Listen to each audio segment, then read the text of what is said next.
I'm here with some of my favorite Kiwanis members who not so long ago were members of our service leadership programs, our Key Club and Circle K. Now they're all members of the East Sacramento Kiwanis Club, and in fact, in short order, have willingly accepted leadership positions in the club. Quickly, just say hi, introduce yourself. Sure. Go this way or? Yeah, I can introduce myself. Go ahead. So my name's Adrian Francisco. I joined the Kiwanis family back in Key Club back in 2007, and just been part of the Kiwanis family for such a long time.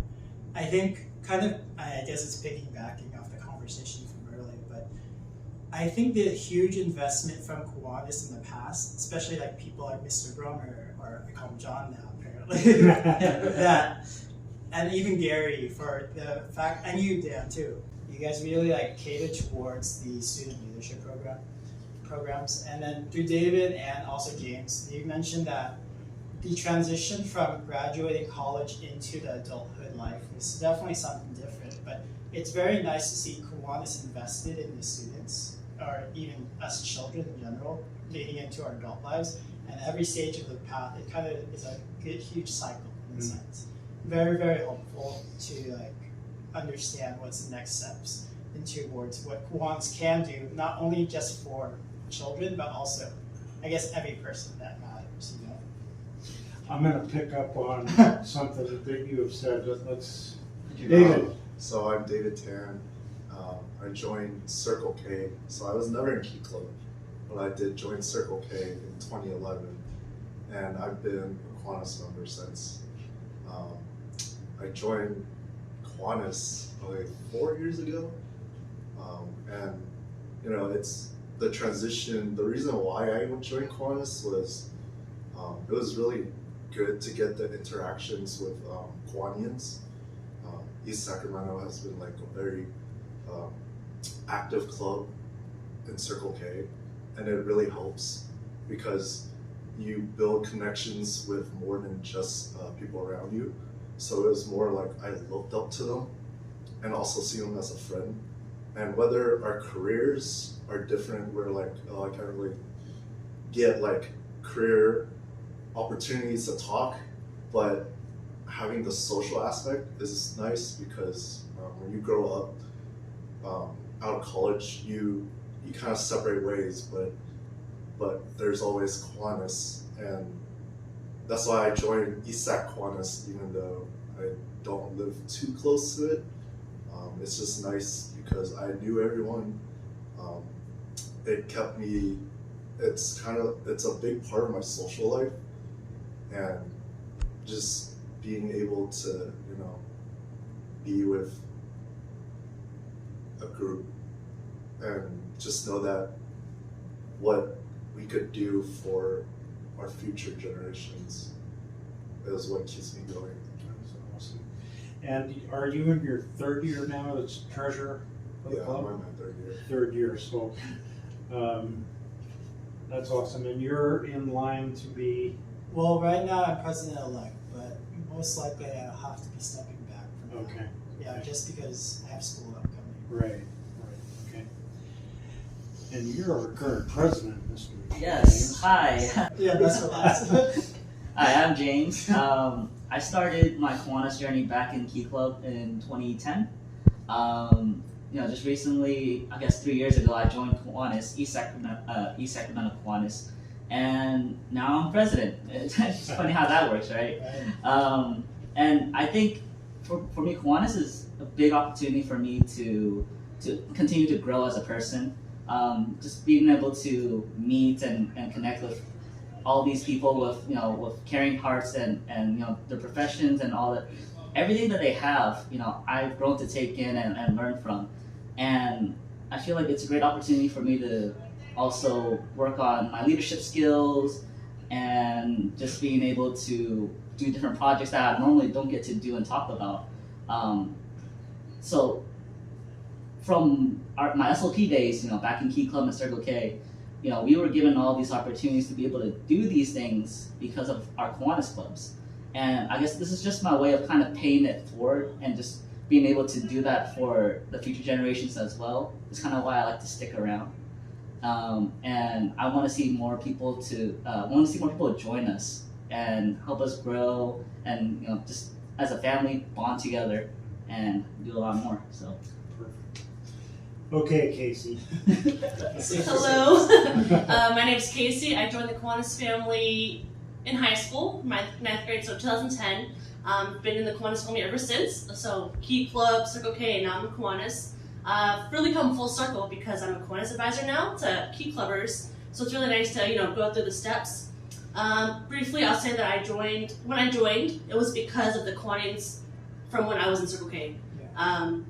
Like David said, I don't even live in East Sacramento. I live near Up Grove, but I joined because I made those connections with the Kiwanians, and I think that's why I love. There's a soft spot in my heart for East Sac. So, yeah.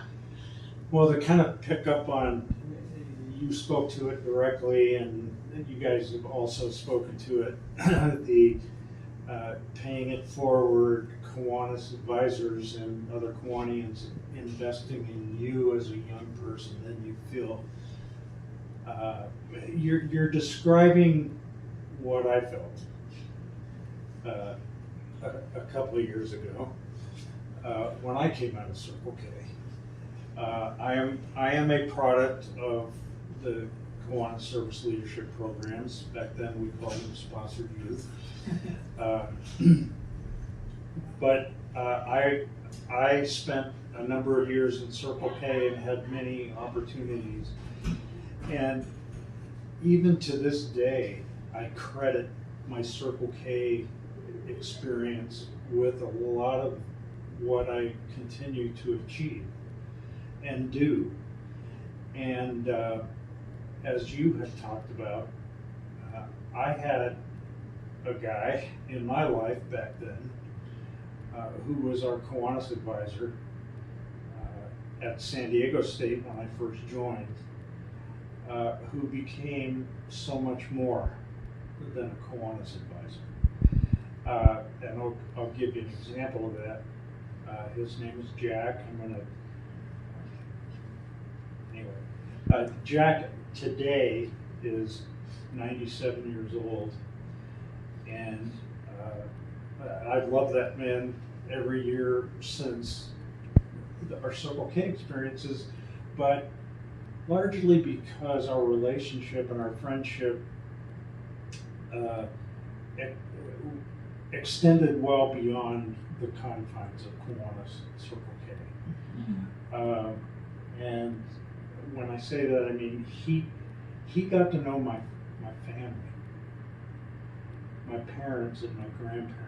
And in fact, I can't tell you how many times over the years that he drove from San Diego, passed through Sacramento, went right past me, drove up to El Dorado County where my family was, and spent a week with my parents and my grandparents. That's awesome. That is a measure of how important he has always been to me. And as you have all said in your own ways, you do kind of feel an obligation, an honor to be that for somebody else.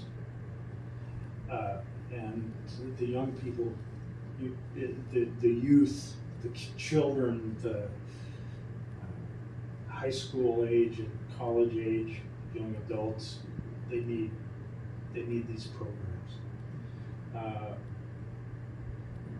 And I have seen, to be honest with you, I have seen so many examples of people who have come into Circle K, students who've come into Circle K with not much having developed leadership and organizational skills, and they're kind of back in a shell.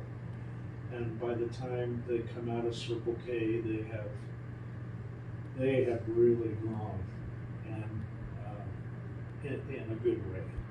in ways that we're all proud. So I consider you to be a model. I'll say us. I consider East Sacramento Kiwanis to be among the model clubs in the district that we need to find a way to become. And it's rare, it's an exception, it's not the rule.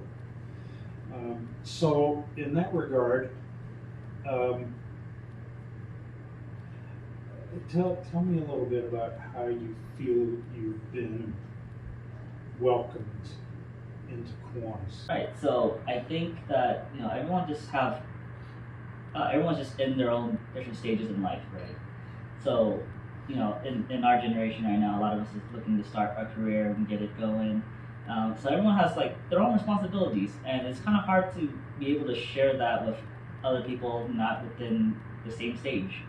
And people could talk about their family, their grandchildren. It's kind of hard for some of us to relate in that way, but that's okay.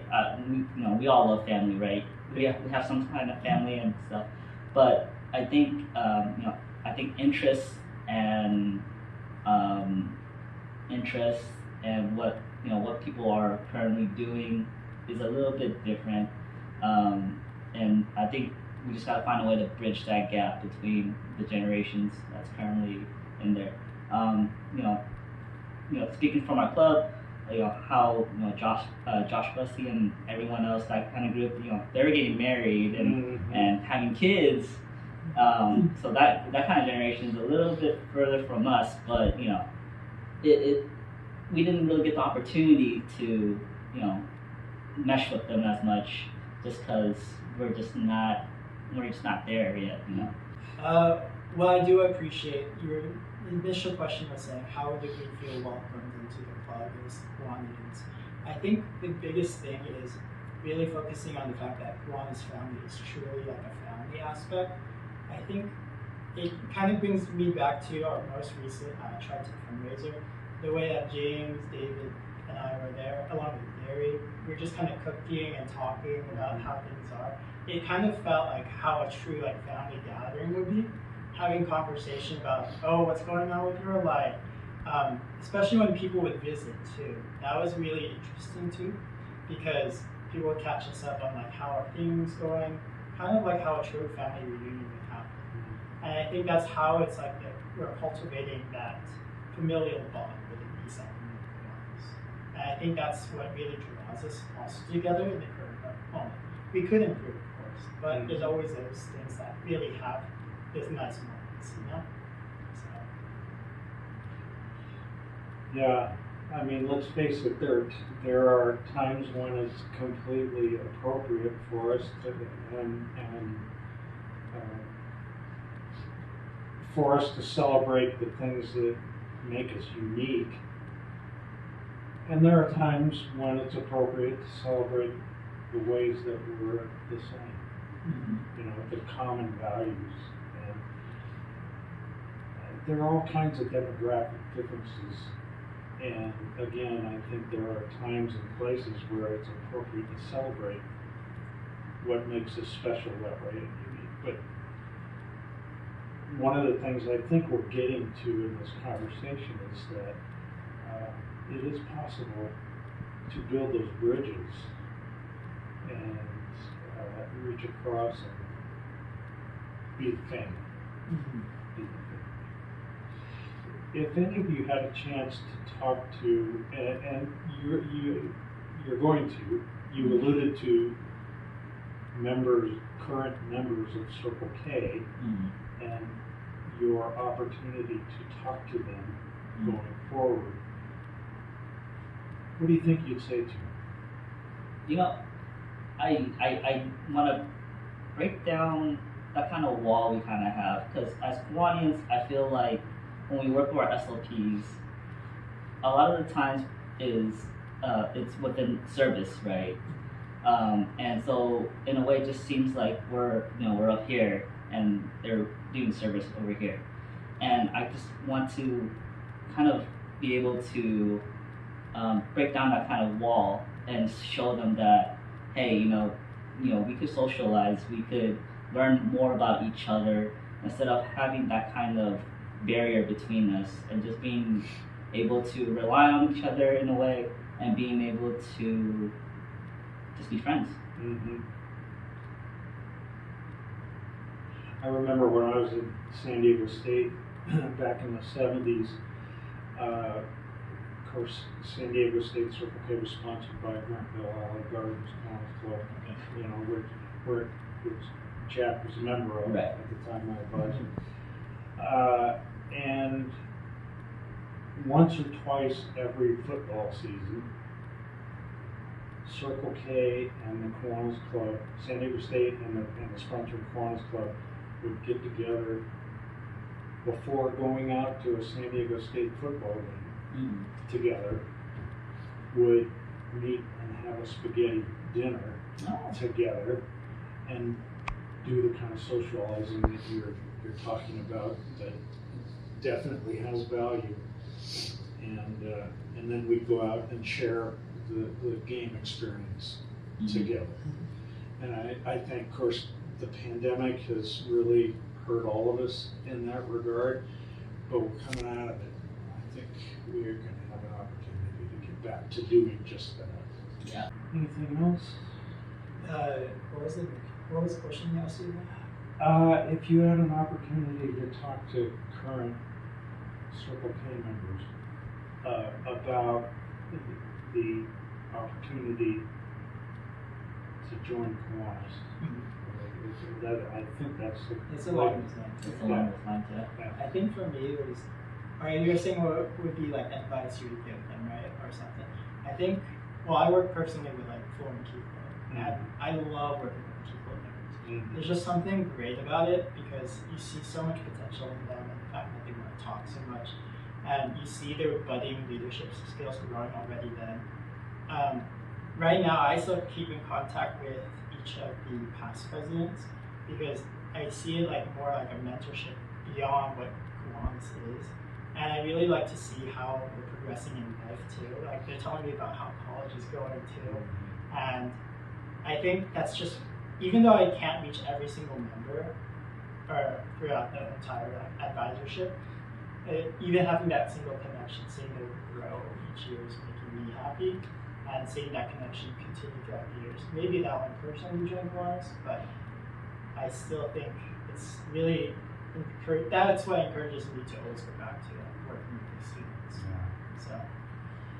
That's the best part for me. Right? The full circle aspect. Do you have any questions for these guys? No, I just think that they're phenomenal. They are. They're just absolutely phenomenal. Can I backtrack to how we perceived when joining Kiwanis? Yeah. I just want to say, joining East Sac is like what, mainly males?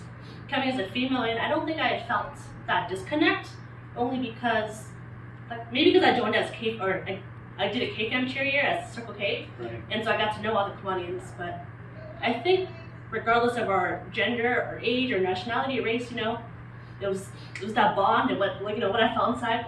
I'm tearing up, y'all. But it's like what they made me feel inside, so I never felt different, you see the differences, but it feels good to be part of, this club. Yeah. Well, I thank you for that, and I do feel that you've each spoken the truth. That's one of the things that's really important to me in this organization, in this family, that we just always need to remember to be straight with each other.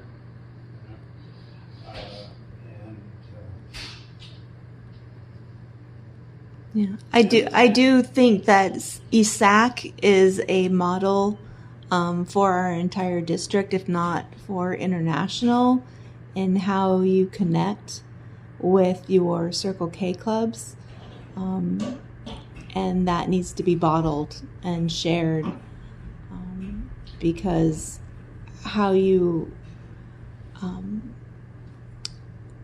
the relationships that you have with your Circle K club obviously have encouraged membership, right?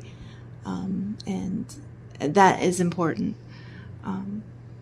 And that's what we're striving for, right? And East Sac has been, Circle K, the district has recognized East Sacramento for a number of successive years as being a distinguished sponsoring club. And we don't take that lightly either. We value that. And maybe we'll wrap up the conversation with this. As I have said, I'm an alum. Okay? Stingers up. No, just kidding. Zop. And I find myself now offering myself to be a candidate for Kiwanis Governor-Elect. And if the voting delegates give me that honor, I will be the first Kiwanis governor to have also served as an SLP governor in the district. That's big. And I wonder whether that strikes any of you as being important symbolically. I think that's surprising, I think it does. to be honest. Yeah, I didn't was know. surprised. I think it's important because you have the background knowledge of, you went through it, and being district governor, you're overseeing all these youth, So I think you will have background knowledge. You have, you've been there one time, so. Because you need to Right. develop like a common interest with everyone. Kind of backtracking a little too. Like I want to say I was like one of the first young Kiwanians to join East Sacramento. It was easy and hard to join because first of all, because East Sac was really like involved with Sac State Circle K. I got to know a lot of them, so it was an easy aspect to join because I came in knowing like most members. I was very involved with being part of Kiwanis chair committees, district Kiwanis, part of the district Kiwanis committee too, and I got to meet a lot of Kiwanians. So it made it easy to transition, but at the same time, it was very scary because there wasn't a generational gap is very present there, and it's a very scary thing, especially for someone like very young coming out of college into the real adult world. And that was like, and you just kind of have to do it, but it made it very easy if your Kiwanians could show like that, yes, we have common interests, and yes, like, we could be friends despite being different stages in life. And when I joined, I took the step in, and because East Sac was so welcoming and getting to know them already, it almost felt like I never left the Kiwanis family, and it was like more like a smooth transition. That's awesome. And from my perspective as toward the other end of the generational spectrum, and as a candidate for governor-elect, I'm so focused on the future of Kiwanis, and I want Kiwanis to have a vibrant, thriving future. But the future that we're talking about, it's not really my future, it's your future. And as far as I'm concerned, it's not too soon at all to let you guys decide what you want that future to look like. And I think it's in the best interest of the organization. Whatever other selfish motives I might have, I think it's what Kiwanis needs to do to change the trajectory that we've been. Well, thanks, guys. Bang, bang, bang. You guys are awesome.